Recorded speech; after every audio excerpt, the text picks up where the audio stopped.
하나님 말씀 같이 보도록 하겠습니다. 시편 103편 1절에서 5절입니다.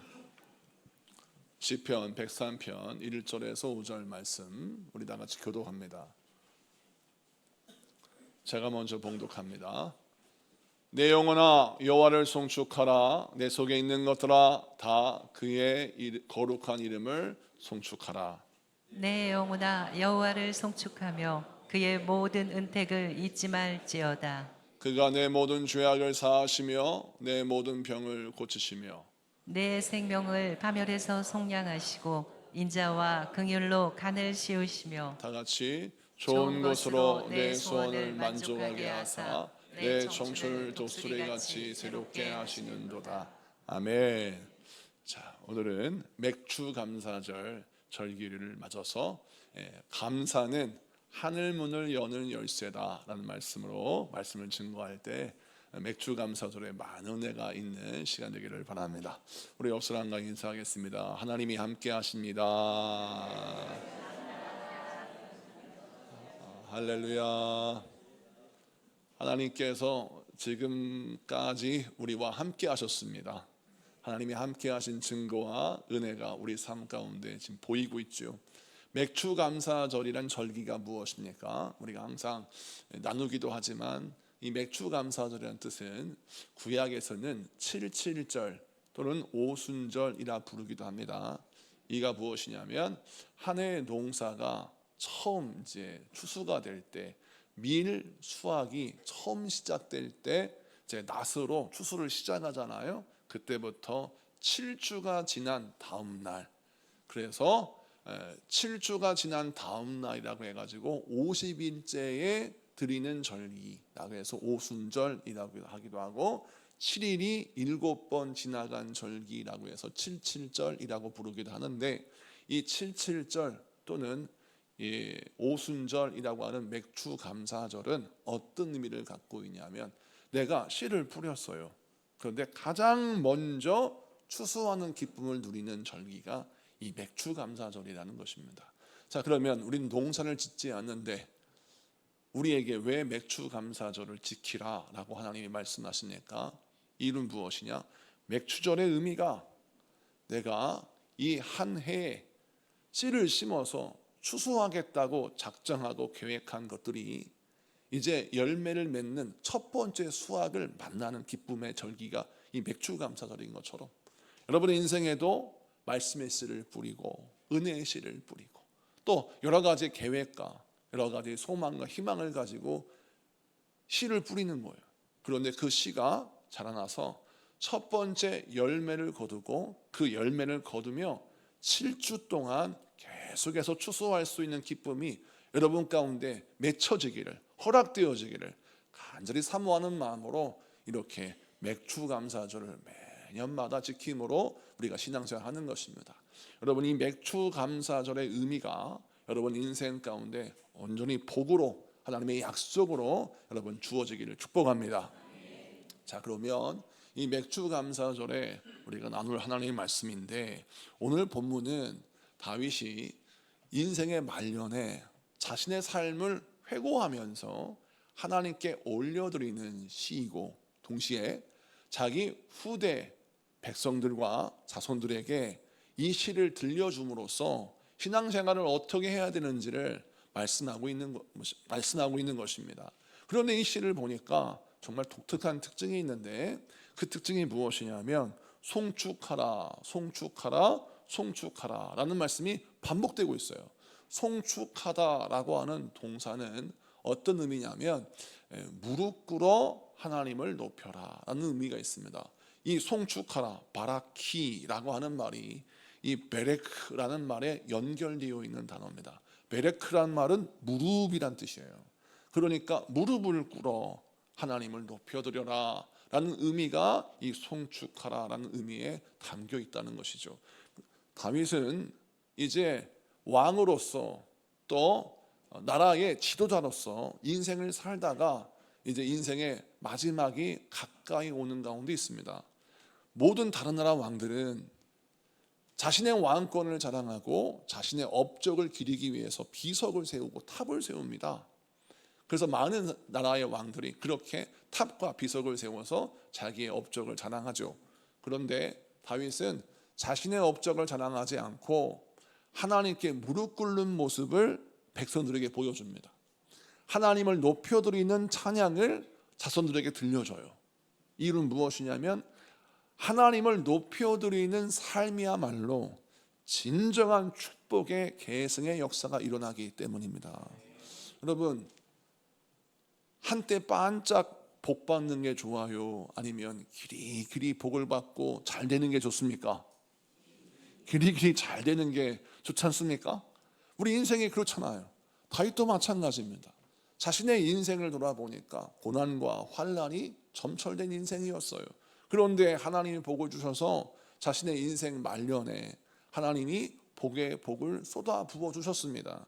그런데 자식에게 이 나라를 물려주어야 됩니다. 그런데 그 자녀가 감당해야 할 내일의 시간은 어떤 고난과 환난이 있을지 알 수가 없는 거죠. 그리고 이 다음 세대들에게 이 험난한 세상을 살아가야 할 지혜를 물려줘야 되는데 이게 쉽지 않은 거예요. 그래서 다윗은 어떻게 하면 나의 당대에 베푸신 하나님의 은혜가 내 자손들에게 길이 전달되고 누리게 되는 복이 될 수 있을까를 고민하면서 자녀들에게, 다음 세대들에게 무엇을 보여주느냐? 하나님께 무릎 꿇고 경배하며 감사하는 신앙의 모습을 계승시키고 보여주는 겁니다. 왜냐하면 이것이 바로 하나님의 복이 건너가는 다리요, 하나님의 복이 전달되는 통로이기 때문에 그렇습니다. 오늘도 이 말씀을 통해서 저와 여러분들이 은혜로, 믿음으로, 기도로 뿌린 씨들이 하나님의 능력 안에서 풍성한 열매를 맺고 그 열매를 맺은 복이 여러분 인생의 첫 수확의 기쁨으로 연결되는 것처럼 여러분 삶 가운데 하나님의 복이 시작되는 역사가 일어나기를 축원합니다. 그리고 그 복이 한때 반짝 나에게 주어지는 복이 아니라 여러분 인생을 길이 복되게 하는 하나님의 복과 은혜가 되는 여러분의 삶의 추수의 기쁨이 있기를 바랍니다. 자, 그러면 이렇게 추수의 기쁨이 길이 우리의 인생 가운데 복으로 찾아오려면 우리가 어떻게 신앙생활을 해야 되느냐? 우선 첫 번째 말씀은 오늘 본문 2절에 보니까 내 영혼아 여호와를 송축하며 그의 모든 은택을 잊지 말지어다 라고 하는 말씀에 주목해야 합니다. 이 첫 번째 메시지가 여기 담겨 있는데요, 그의 모든 은택을 잊지 말지어다. 이 은택이라고 하는 말이 무슨 뜻이냐? 하나님의 은혜의 선물이란 말이에요. 근데 하나님의 은혜의 선물, 이 선물이란 말을 자세히 살펴보니까 하나님이 다윗에게 베푸신 선물이 있다는 거예요. 그 은혜의 선물이 무엇이냐? 곰곰이 자기 인생을 돌아보니까 나는 아무것도 없는 자였는데 하나님께서 나를 높이셔서 왕으로 기름을 부으시고 내가 도저히 이길 수 없는 대적인데 골리앗을 쓰러뜨려서 장수로 삼아주시고 나는 역적으로 몰려서 그야말로 인생의 희망과 소망이 없는 사람이었는데 도망갈 곳도 없고 숨을 곳도 없고 피할 곳도 없는 그런 인생이었는데 하나님이 나의 피난처가 되시고 나의 도움이 되시고 나의 요새가 되셔서 내가 그 10년이라는 세월을 도망다니면서 그렇게 힘들게 고생을 했지만 하나님의 그 10년의 세월을 보상하시듯이 나를 왕으로 세우셔서 이 어려운 시대에 이스라엘 백성들을 잘 이끌 수 있는 복의 복을 허락하셨다라는 것이에요. 그래서 그가 후대들에게 강조하는 것은 나의 모든 삶의 뒤에 있는 내가 이루었던 모든 것들은 나의 노력의 결과요, 나의 수고의 열매가 아니라 하나님이 나에게 주신 은혜의 열매의 결과다, 은혜의 선물의 결과다라고 말하고 있는 것입니다. 그런데 이 은혜의 선물을 어떻게 하라? 잊지 말지어다. 이것은 기억하라라는 말씀보다 더 강조되는 겁니다. 잊지 말고 기억하라. 이것이 첫 번째 메시지인 것입니다. 여러분, 우리 인간은 감정에 따라서 기억을 재편집합니다. 여러분 그런 거 아십니까? 이게 무슨 말이냐? 감정에 따라 기억을 재편집한다. 여러분, 우리는 가정에서 부모님 밑에서 성장합니다. 물론 최악의 부모도 있겠죠. 그러나 때로는 정상적인 부모는 자녀를 기르고 양육할 때 부모에게서 자녀는 은혜와 사랑을 얻고 먹고 누리며 자라게 됩니다. 그래서 우리 교우들을 보면 참 좋은 아빠, 좋은 엄마가 우리 교회에 존재해요. 누가 봐도 참 좋은 아빠예요. 누가 봐도 좋은 엄마예요. 그런데 자녀들의 인생을 보니까 자녀들이 좋은 것을 기억해야 되는데 선한 것을 기억할 때가 있다는 거예요. 왜 그런지 교육학자들이 이것을 연구했는데 이유가 뭐냐면 부모 밑에서, 좋은 부모 밑에서 성장하면서 많은 복과 은혜를 누리고 사랑을 누렸는데 간혹 사람이 살다 보면 서로 감정이 상하고 상처를 주고받을 때가 있습니다. 자식도 부모에게 상처를 줄 때가 있고 부모도 자식에게 상처를 줄 때가 있습니다. 말로 어떤 사건으로 말이죠. 그러면 그 사건과 어떤 그 사고를 통해서 서로 주고받은 상처를 은혜로 사랑으로 극복해야 되는데 자녀들이 어떤 문제가 있느냐, 내 마음이 상해버렸어요. 무엇 때문에? 내가 받은 상처와 아픔 때문에. 그럼 이것을 가지고 자기의 과거의 기억을 재편집해요.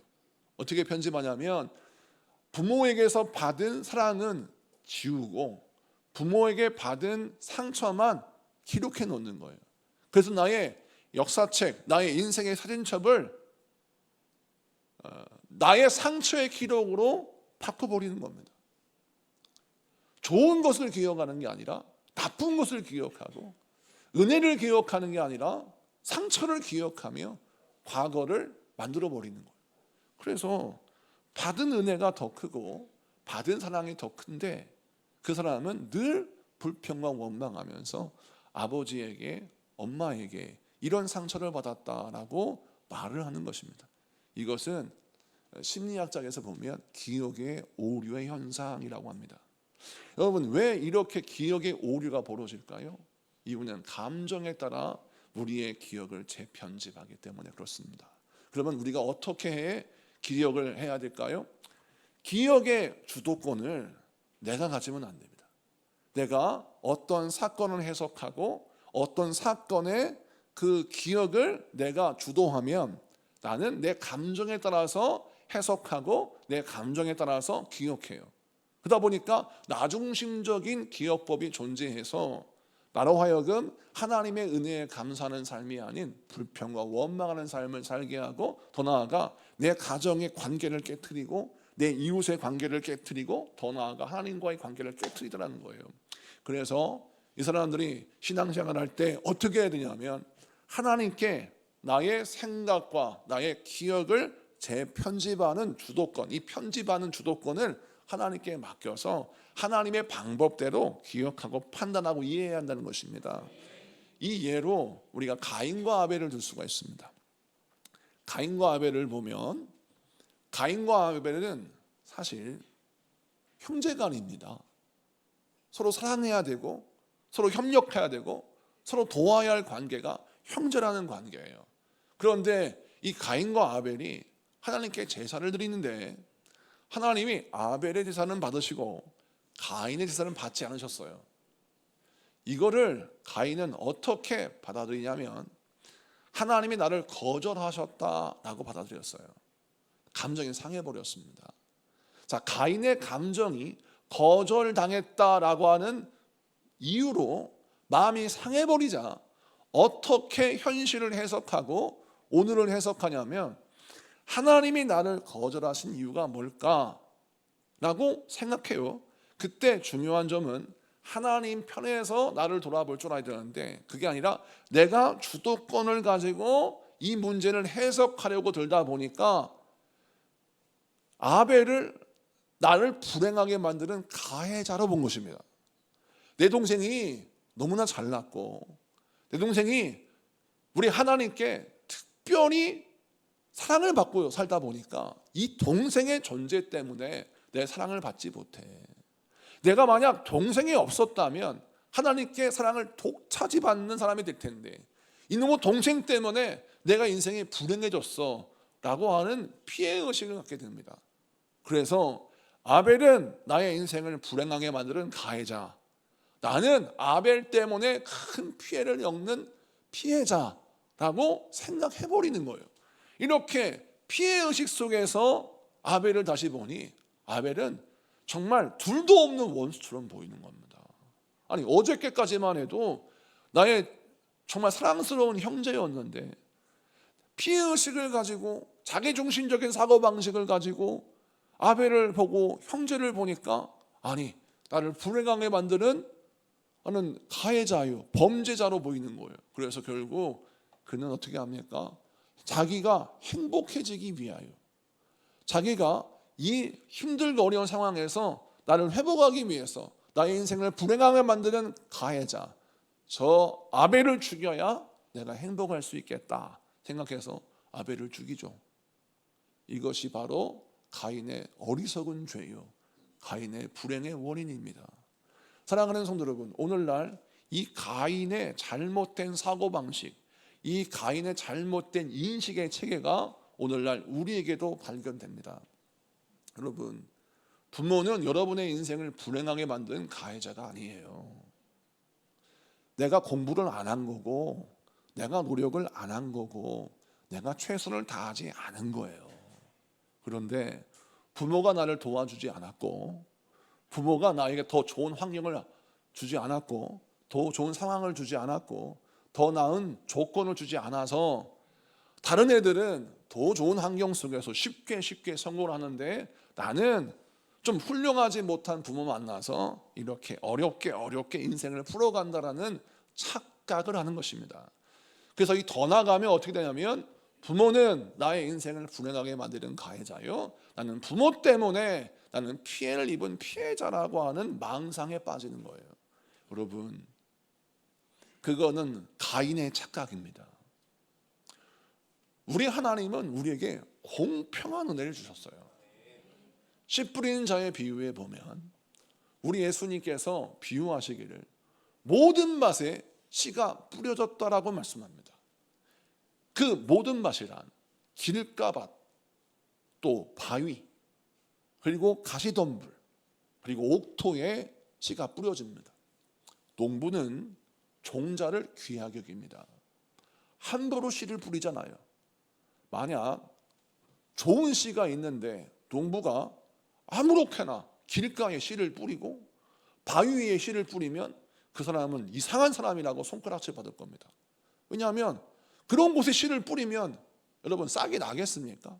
길가에 씨를 뿌렸는데 그 길가에 사람들이 막 밟고 지나가는데 그 씨가 날 것이며 또 새가 그걸 쪼아 먹을 텐데 그 씨가 날 것입니까? 나지 못하는 거죠. 필요가 없는 거예요. 아무리 길가에 씨를 뿌린들 나지 않습니다.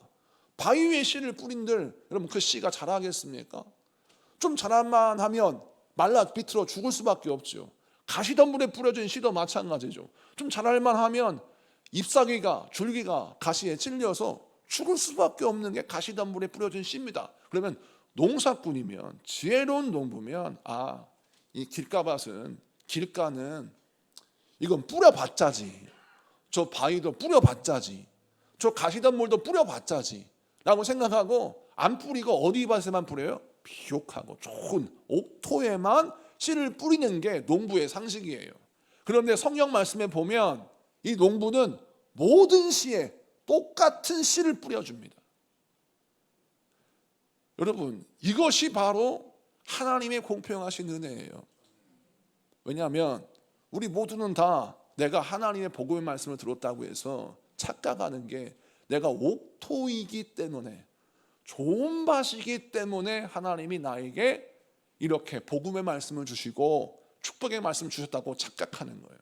그런데 보세요. 여러분이 좋은 밭이십니까? 마음밭이 좋은 밭이에요? 옥토예요? 저와 여러분은 마음이 좋은 밭이 아니었어요. 처음에 우리가 예수 믿을 때 어땠습니까? 교만했습니다. 죄인이었어요. 마음에 한 덩어리가 그냥 돌멩이처럼 가슴에 있어서 상처가 돌이 되고 아픔이 돌이 되어서 뭐 하나 딱 건들기만 하면 막 상처가 막 피어오르는 겁니다. 그래서 은혜를 받을 만하면 과거의 상처가 피어올라서 실족하고 넘어지고 좀 은혜를 받을 만하면 과거의 기억이 우리를 주장해서 나로 하여금 주님 앞에 더 가까이 나아가지 못하게 하는 거예요. 그러니까 우리는 사실 복음의 말씀을 처음 들을 때, 하나님의 말씀 나에게 뿌려질 때, 그때는 옥토가 아니라 길가바가 같은 사람이었고, 우리는 바위 같은 사람이었고, 우리는 가시덤불 같은 사람이었어요. 근데 우리 하나님이 우리에게 우리의 완악한 마음을 아시면서도 말씀을 주셨고, 할렐루야. 내 마음에 상처투성이어서 이 사람은 저 상처 때문에 은혜를 주고 말씀을 줘도 조금 은혜 받다가 그냥 시험에 넘어지고 자빠지고 신앙생활 잘 못할 거야 라고 누가 봐도 추측할 수 있는 그런 상태이었음에도 불구하고 주님은 낭비라고 말하는 그 상황 속에서 말씀의 씨를 주시고 은혜의 씨를 주셔서 나로 하여금 하나님의 말씀이 자라나게 하는 땅이 되게 하셨어요. 그리고 우리 하나님이 성령님을 보내주시고 하나님의 사람을 붙여주셔서 메마른 땅을 갈아엎어 옥토로 만들 수 있는 은혜를 주시고, 바위돌이 가득했던 나의 인생의 모든 한, 상처, 아픔, 이거를 성령의 불로 깨트리셔서 옥토로 만드시고, 가시가 투성이었던 나의 인생을 가시를 다 잘라내게 하셔서 옥토로 만드시는 은혜를 영성생활을 통해서 허락하셨습니다. 그래서 우리는 처음부터 좋은 땅이 아니라 하나님의 은혜로 말미암아 만들어지고 있는 좋은 땅인 거예요. 그래서 우리는 이렇게 처음에 좋은 땅이 아니었고 시기 질투, 원망과 불평이 가득했던 그런 인생이었는데, 그런 인생에 공평하신 하나님의 은혜를 허락하셨다는 거예요. 그러면 그 공평하신 하나님의 은혜에 감사하면서 내게 주어진 은혜를 붙들고 살면 그 인생은 시간이 지나면 지날수록 옥토가 되는, 좋은 밭이 되는, 50배, 60배, 100배 결실 맺는 인생으로 변화가 되는 것입니다. 그러므로 오늘 이 말씀을 기억해야 합니다. 왜 하나님의 은혜를 기억해야 하는가? 이유는 하나님의 은혜를 기억하며 감사하는 삶을 살아가면 우리는 공평하신 하나님의 은혜를 만나고, 하나님의 은혜를 붙드는 자들의 인생 위에 하나님이 하늘문을 활짝 열어주셔서 우리에게 하나님이 허락하신 귀한 은혜를 베풀어 주시기 때문입니다. 오늘 이 말씀을 붙들고 여러분 인생 가운데 하나님의 은혜가 넘쳐 흐르는 역사가 임하기를 축복합니다. 여러분의 삶 가운데 하나님의 복이 넘쳐 흐르는 50배, 60배, 100배 넘치는 그 은혜의 역사가 여러분 삶 가운데 부어지기를 축복합니다. 그럼 오늘 성경 말씀에 하나님의 은혜를 기억하고 하나님의 은혜로 나의 인생을 해석하여 복을 받는 사람에게 허락하시는 네 가지 복, 네 가지 은혜를 한번 살펴보도록 하겠습니다. 우선 첫째 3절을 봅시다. 3절을 보면 다 같이 읽습니다. 시작. 그가 내 모든 죄악을 사하시며 내 모든 병을 고치시며. 아멘. 자, 3절 상반절을 보면 그가 내 모든 죄악을 사하시며 라고 했어요. 감사하는 신앙생활하는 자에게 주시는 첫 번째 은혜는 바로 무엇이냐면 죄사함의 확신의 은혜예요. 내가 죄사함 받았다라고 하는 확신의 은혜. 세상 그 어느 누구도 나를 정죄할 수 없고 세상 그 어떠한 것도 나의 구원을 흔들 수 없는 구원의 확신, 죄사함의 확신을 허락하신다는 겁니다. 여러분, 우리는 간혹 과거의 나의 부끄러운 모습이 오늘의 나를 뒤흔들 때가 있어요. 내가 좋은 아버지로, 좋은 그리스도인으로, 좋은 사람으로 성장하기 원하는데 과거의 내가 나를 고발하는 겁니다. 너 옛날에 10대 시절에 너 이렇게 인생 살았잖아. 너 20대 시절에 너의 모습은 이런 모습이었잖아. 어떻게 너 같은 사람이 좋은 아빠가 될 수 있고 좋은 엄마가 될 수 있고 좋은 그리스도인 될 수 있겠어. 과거에 너는 이렇게 형편없는 사람이었는데 라고 과거의 내가 나를 고소하는 것처럼 보여요. 그때 우리는 어떻게 해야 됩니까? 주의 은혜를 붙들고 나를 구원하신 하나님의 은혜를 찬양해야 합니다. 여러분, 세상이 나를 고발하고 나의 과거를 통하여 오늘의 나를 흔들어댈 때 그때 붙들어야 할 신앙생활은 무엇이냐면 나를 구원하신 하나님의 은혜에 감사하는 겁니다. 하나님은 내가 부족하게 짝이 없는 인생이었지만 나를 구원하시고 나의 과거의 죄를 다 용서해 주셔서 나를 새것되게 하셨다. 나는 죄 사함 받은 자다. 나는 구원받은 자다. 난 하나님의 자녀다 라고 선포하고 믿음으로 나를 구원하신 하나님의 은혜에 감사할 때 그 사람의 인생은 세상 그 어떠한 것도 흔들 수 없는 견고한 구원의 확신을 가진 하나님의 은혜 안에 거하는 인생이 되는 것입니다. 여러분, 죄의식에 붙들려 살면 그 인생은 쪼그라듭니다. 늘 뭔가를 해보려고 해도 막 주눅이 드는 거예요. 좋은 아빠가 되고 싶고 좋은 엄마가 되고 싶고 좋은 부모가 되고 싶은데 과거에 내가 나를 흔들고 나를 조롱하면 점점 자신감을 잃어버립니다. 내가 뭘 할 수 있지? 그러면 그렇지. 옛날에 내가 이렇게 초라한 사람이었는데 뭘 대단한 삶을 살겠다고 지금 내가 이렇게 사나? 라고 나를 그냥 위축시키는 거예요. 그러지 마세요. 감사로 여러분의 인생에 구원의 확신을 더 견고히 세우시는 여러분에게 축복합니다. 우리 예수님은 십자가에서 여러분의 죄를 짊어지시고 십자가에 못 박혀 죽으심으로 여러분의 과거의 모든 죄와 허물을 다 용서하시고 씻으신 줄 믿으신 여러분에게 축복합니다. 두 번째, 자, 우리 주님이 우리에게 베푸시는 은혜는 두 번째가 모든 병을 고치시는 은혜입니다. 여러분, 모든 병을 고치셨다, 이게 무슨 말이냐? 여러분, 우리 주님께서 우리를 육신으로만 강건케 하시는 것이 아니라 우리의 인생, 전인격적인 인생을 우리 주님은 견고하게 하시고 강건하게 하시고 생명력 넘치는 인생으로 회복시켜 주십니다. 여러분, 캘리포니아 대학의 로버트 에몬스 교수팀이 감사를 연구하면서 감사의 힘에 대해서 연구하면서 학생들을 세 그룹으로 나눴어요. 한 그룹은 감사 일기를 쓰게 하고, 두 번째 그룹은 불평 일기를 쓰게 하고, 세 번째 그룹은 일상적인 내용을 그냥 쓰게 했어요. 그래서 세 그룹을 10주 동안 매일같이 일기를 쓰게 했습니다.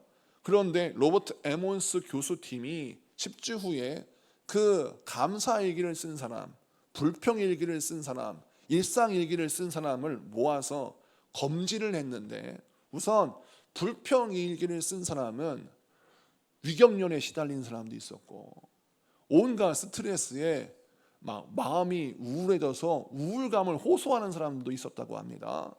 그리고 지병이 다시 발생되어서 평소에 가지고 있는 편두통, 우울증, 공황장애 이런 것들이 재발되기도 했다는 거예요. 근데 반대로 감사일기를 10주 동안 썼던 사람들의 건강센터를 보니까 우선 우울증이 점점 사라지고 마음속에 어떤 염려, 근심 이것들이 사라져서 행복지수가 25%가 올라가고 몸의 면역력이 또한 상승해서 10주 전보다 10주 후에 감사일기를 쓴 사람들의 건강 상태가 면역력이 더 높아져서 건강이 회복됐다는 거예요. 의학적으로도 감사하는 삶을 10주만 살아도 우리 몸이 감사에 반응한다는 것입니다. 그것처럼 우리 하나님은 감사하는 자에게 어떤 은혜를 주시느냐? 우리 몸의 건강만 주시는 것이 아니라 우리 인생의 전인격적인 회복의 은혜를 주십니다. 어떤 사람은 감사를 이렇게 해야 합니다. 감사란 우리 인생의 문제를 살짝 감추는 마술과 같은 기술이다라고 이해를 해요. 그래서 그냥 무지성으로 감사만 하면 돼 라고 하는 것을 오해하는데, 성경이 말하는 진정한 감사, 우리를 치료하는 감사는 나의 부족함을 덮으시는 하나님의 은혜를 묵상함을 통해서 감사하는 것입니다. 여러분, 하나님은 부족한 여러분들을, 연약한 여러분들을 강건케 하시고 은혜로 채우셔서 여러분을 회복시키기를 원하십니다. 부족한 자에게 하나님이 은혜로 채우시고 연약한 자에게 하나님이 강건케 하는 은혜를 허락하시는데, 그 은혜를 묵상하고 그 은혜에 감사하면 그 하나님의 은혜가 우리를 건강하게 회복시켜 주신다라는 것이죠. 그다음에 세 번째, 우리 하나님이 감사하는 자에게 주시는 세 번째 은혜가 무엇입니까? 오늘 성경 말씀 4절을 봅시다. 4절 다 같이 읽습니다. 시작. 내 생명을 파멸해서 속량하시고 인자와 긍휼로 간을 씌우시며. 아멘. 오늘 말씀 보니까 내 생명을 파멸해서 속량하시고 라고 했어요. 내 생명을, 너의 인생을, 너의 삶을 파멸해서, 그냥 문자로 파멸인데 원어의 뜻은 무덤이라고 나와 있습니다. 무덤에서 너희를 속량하셨다. 값을 지불하여 노예였던 너를 해방시켰다, 이런 뜻입니다. 이걸 풀어 설명해 볼게요. 너의 인생을 무덤과 같은 파멸에서 네가 묶여 있었는데, 그 묶여 있는 너의 인생, 노예로 묶여 있는 너의 삶을 내가 값을 지불하여 풀어서 해방시켰다. 그리고 인자와 궁율이라는 왕관을 네 머리에 씌워서 너는 더 이상 세상의 어떤 노예로 파멸에 갇혀버린 죄수로 살아가는 인생이 아니라 인자와 긍휼이라고 하는 왕관을 씌워서 새로운 정체성, 새로운 사람으로, 새로운 피조물과 새로운 인생으로 내가 너를 만들었다, 이건 말이에요. 이런 말이에요. 자, 그러면 이게 말이 긴데 이 긴 말을 줄여서 이 세 번째 은혜는 바로 무엇이냐? 하나님이 감사하는 자에게 주시는 은혜는 새로운 정체성의 은혜입니다. 새로운 정체성의 은혜가 뭐냐? 내가 어떤 이유 때문에 인생이 파멸에 이르렀어요. 가정에 어려움이 생겼고 내 인생에 정말 인생의 밑바닥을 만나게 되었어요. 그래서 나는 이 상황을 극복할 수 있는 능력이 아무것도 없습니다.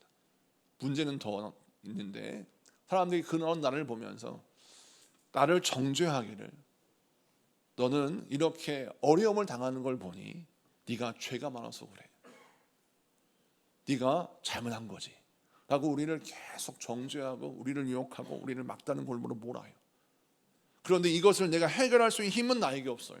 그때 우리 주님이 우리에게 뭘 알려주시냐면 하나님의 은혜에 감사해라 라고 하는 겁니다. 그래서 하나님의 은혜에 감사하면서, 하나님, 나는 비록 내 힘으로 내 상황을 극복할 수 있는 상황은 아니지만 하나님의 은혜에 감사하며 이 상황을 맞닥뜨리겠습니다 라고 하면 하나님이 어떻게 역사하시느냐? 내 힘으로는 이 상황을 극복할 수 없을 때 주님이 값을 지불하셔서 나를 건져 오르신다는 것입니다. 이 대표적인 예가 어디 나와 있어요? 창세기의 요셉의 인생을 보면 우리가 잘 알 수 있죠. 요셉은 형제들에게 정말 팔려가서 노예의 삶을 살았습니다. 보디발의 집에서 종살이를 하였고 억울한 누명을 쓰고 감옥에도 갇혔습니다. 그의 인생을 구원해 줄 자가 옆에 없어요. 그를 파멸의 웅덩이에서, 무덤의 한복판에서 건져 올릴 자가 한 명도 없는 겁니다. 그런데 그때 하나님이 값을 지불하시고 그를 구원하십니다. 그 값이 누구였습니까? 술 맡은 관원장이었어요. 술 맡은 관원장을 만나게 하심으로, 술 맡은 관원장의 꿈을 해몽해 주고 술 맡은 관원장의 소개를 받아 그가 바로를 만나게 되고, 바로를 만나서 바로의 꿈도 해몽해 주고 해석해 줌으로 나중에 애굽을 다스리는 총리로 발탁되게 되죠. 그의 인생의 역전을 보니까 하나님이 무엇을 지불하셨습니까? 하나님이 은혜로 술 맡은 관원장을 붙이셔서 자기 힘으로 절대 해방받을 수 없고 자기 힘으로 절대 벗어날 수 없는 지하 감옥에서 벗어나게 하셨다는 것입니다. 우리 하나님은 여러분의 인생 가운데 이렇게 도움의 손길을 예배해 놓고 계십니다. 우리 하나님이 여러분을 살릴 수 있는, 살리시길 원하시는 그 놀라운 값을 준비하고 계신 겁니다. 누구를 통해? 사람을 통해, 어떤 사건과 어떤 인생을 통해서 우리를 위하여 값을 지불하시기 위해서 준비하고 계신다는 거예요. 그러므로 여러분, 하나님께 감사하며 주님이 그 값을 지불하실 때를 기대하면서 기도하고 기다리시는 여러분에게 축복합니다. 네 번째 은혜가 바로 무엇이냐? 우리 5절을 봅시다. 다 같이 읽습니다. 시작. 좋은 것으로 내 소원을 만족하게 하사 내 청춘을 독수리같이 새롭게 하시는도다. 아멘. 좋은 것으로 내 소원을 만족하게 하신다 했어요.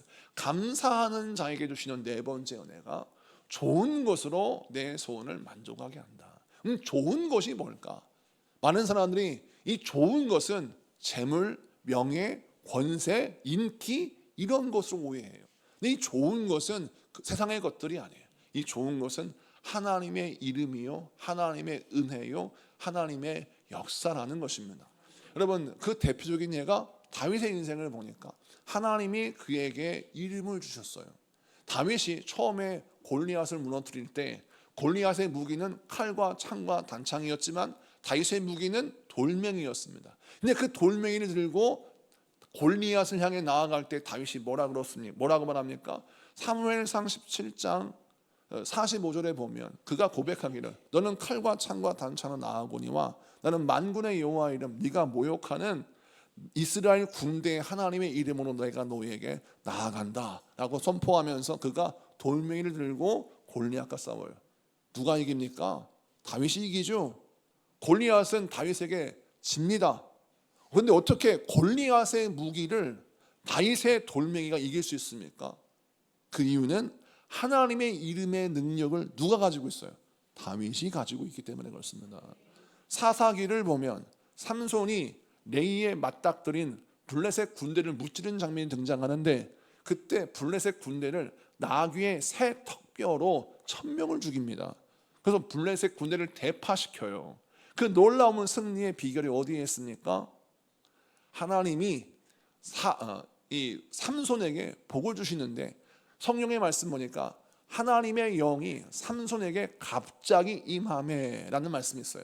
하나님의 영이 삼손에게 임하자 하나님의 영에 붙들리자 그의 옆에 나귀의 새 턱뼈로 블레셋 군대와 싸우는데 놀라운 것은 블레셋 군대의 1000개의 칼 1000개의 창을 이길 수 있는 강력한 무기가 되었다는 것입니다.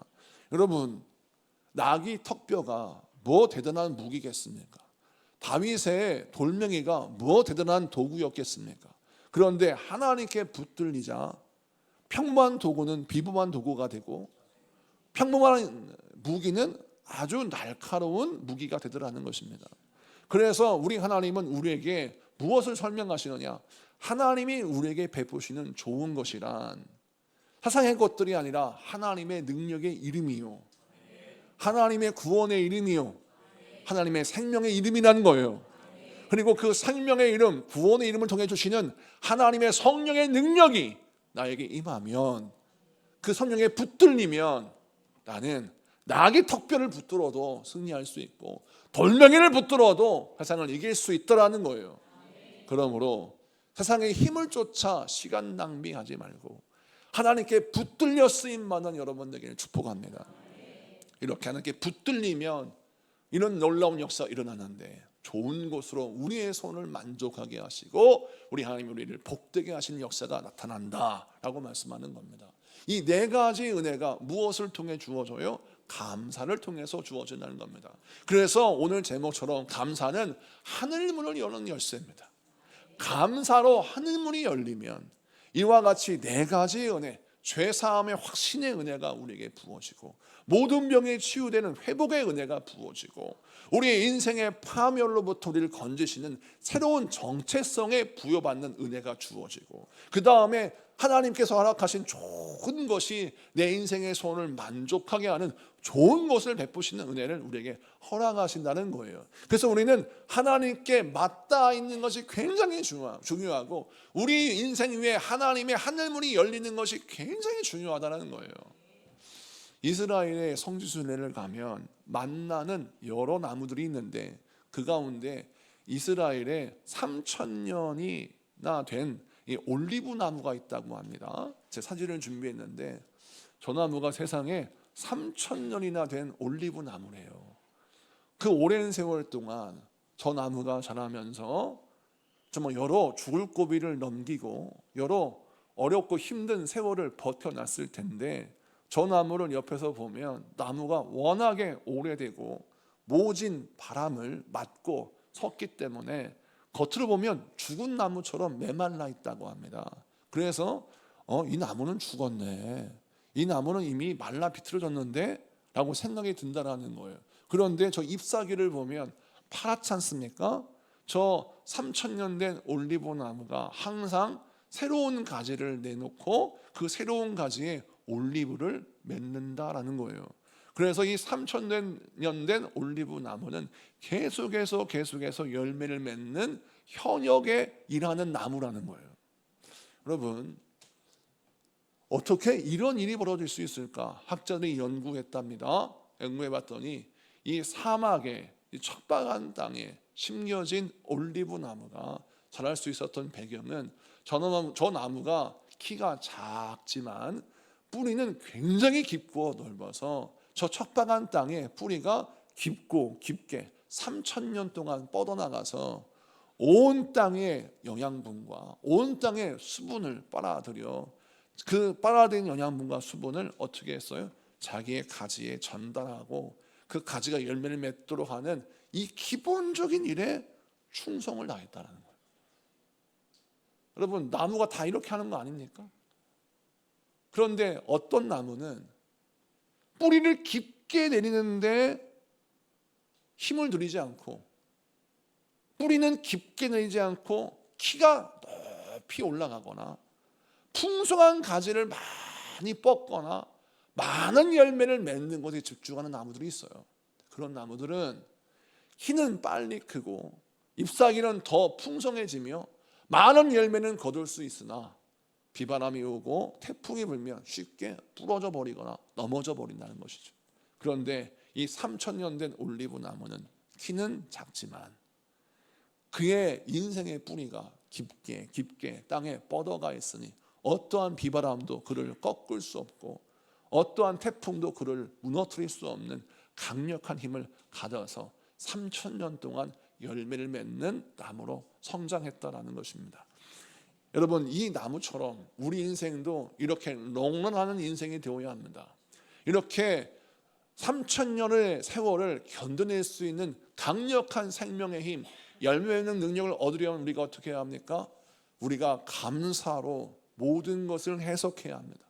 우리 삶에 허락되어지는 모든 것, 나에게 허락하신 하나님의 은택, 은혜의 열매, 은혜의 선물을 항상 감사할 줄 알아야 돼요.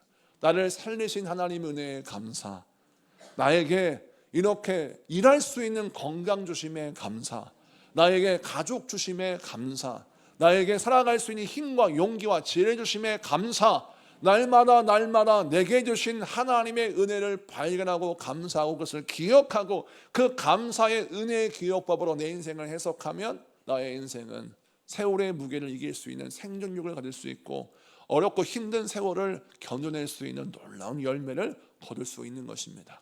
이 말씀 붙들고 여러분 인생에 씨가 뿌려졌지요. 그 씨가 열매를 맺어 첫 번째 열매를 거두는 맥주 감사절처럼 여러분 인생에 그 씨가 뿌려지는 열매가 거둬지는, 그래서 첫 번째 열매, 첫 번째 추수의 기쁨이 여러분의 삶의 상식이 되는 여러분 삶이 되기를 축복합니다. 기도합시다.